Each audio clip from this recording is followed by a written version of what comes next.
Hello மக்களே, அம்சாஸ் homemade ரெடிமிக்ஸில் இன்றைக்கி நம்ம எடுத்துருக்க ரெடிமிக்ஸ் என்னென்னா சாம்பார் சாதம் ரெடிமிக்ஸ். இதில் எல்லாமே துவரம் பருப்பு, அரிசி, வரமிளகா, பச்சை மிளகா எல்லாமே இருக்குது. இப்போ இதுக்கு தேவையான பொருள் என்னென்னு பார்த்துடலாம். சின்ன வெங்காயம், அதுக்கு தக்காளி, அப்புறம் வெஜிடபிள்ஸ். உங்களுக்கு எந்த வெஜிடபிள்ஸ் தேவையோ எடுத்துக்கோங்க. நான் கேரட்டு, பீன்ஸு, கத்திரிக்காய், உருளைக்கிழங்கெல்லாம் எடுத்து வச்சுருக்கேன். கத்திரிக்காய் போடும்போது அரையணும், இல்லாட்டினா அது வந்து ஒரு மாதிரி இது வந்துடும், காரி போன மாதிரி ஆயிரும். இப்போ ஸ்டவ் ஆன் பண்ணியாச்சு. தேவையான அளவு எண்ணெய் ஊற்றிக்கணும். அதுக்கு நம்ம என்ன சின்ன வெங்காயம் எடுத்துருக்கோம். ஏன்னா சாம்பார் சாதம்னாவே சின்ன வெங்காயம் எடுத்தால் தான் ரொம்ப டேஸ்ட்டாக இருக்கும். ஒரு 5-6 பல்லு நீங்கள் உங்களுக்கு தேவையான அளவு உரிச்சிக்கோங்க. எனக்கு தேவையான அளவு நான் உரிச்சிக்கிட்டேன். சின்ன வெங்காயம் எண்ணெய் கண்டதும் போட்டுருங்க. இதை ஃப்ரை பண்ணிடுங்க.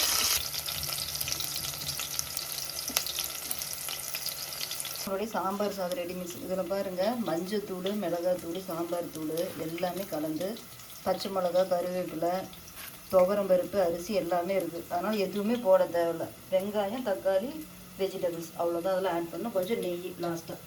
கடுகு போட தேவையில்லை, ஏன்னா அதுலேயே இருக்குது. வெங்காயம் வதங்கி தக்காளி போட்டு சிம்மில் வச்சு வதங்குங்க. ஏன்னா தக்காளி போட்ட உடனே அந்த தண்ணியெல்லாம் நம்ம மேலே தெளிக்காதனால. உப்பு போட்டிருக்கோம், ஆனால் லைட்டாக தான் போடுவேன் எப்பயுமே. இதில் கொஞ்சம் தேவையான அளவு போட்டுக்கோங்க. லைட்டாக கழிக்கிறோம்.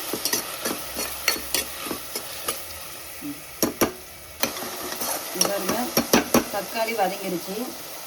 இதுக்கப்புறம் நம்ம எடுத்து வச்சுருக்க வெஜிடபிள்ஸ் எல்லாத்தையும் ஆட் பண்ணிக்கலாம். இதை ஒரு கிளறிடுங்க.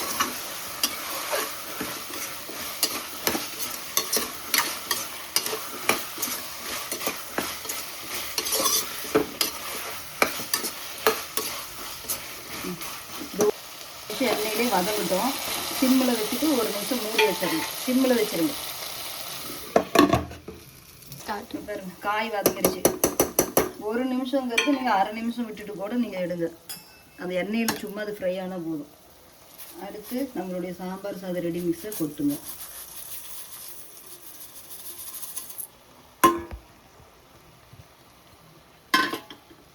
கொட்டிட்டு கிளறிடுங்க.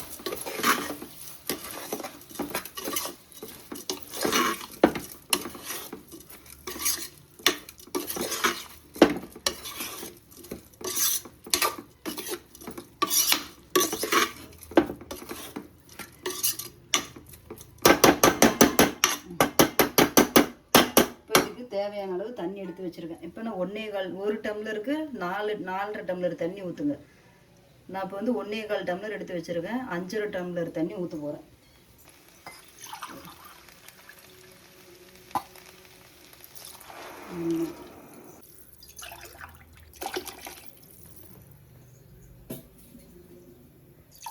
ஒரு 1/4 டம்ளர் குறைச்சி ஊற்றிடணும். அது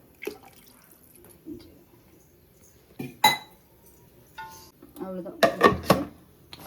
ஒரு 5 விசில்.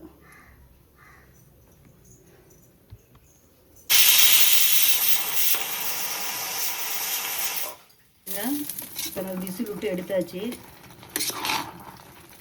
இதை நல்லா மசிச்சு விடுங்க.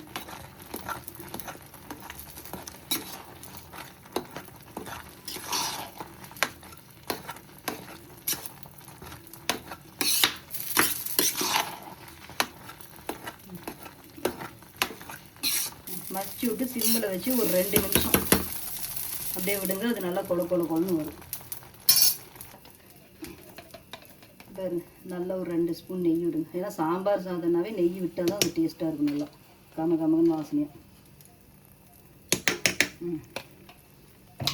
நெய் விட்டு அவ்வளோதான். சாம்பார் சாதத்துக்கு புளி ஊற்றலான்னு நினைக்காதீங்க. ஏன்னா நம்ம செஞ்சு வச்சுருக்க சாம்பார் சாதத்துலேயே ஒரு பவுடர் செய்கிறோம். அதுலேயே புளி, சீரகம், மிளகு எல்லாம் செஞ்சு நம்மலாம் மிக்ஸ் பண்ணி தான் அதை வைக்கிறோம். அதனால் அந்த புளி தேவையில்லை. இங்கே பாருங்கள், நம்மளுடைய சூடான சுவையான சாம்பார் சாதம் ரெடி ஆகிடுச்சு. உங்களுக்கும் இந்த மாதிரி சாம்பார் சாதம் செய்யணும்னா என்கிட்ட இது என்னன்னு ஆர்டர் பண்ணுங்க. இந்த வீடியோ உங்களுக்கு பிடிச்சிருந்தா லைக் பண்ணுங்கள், ஷேர் பண்ணுங்கள், சப்ஸ்கிரைப் பண்ணுங்கள்.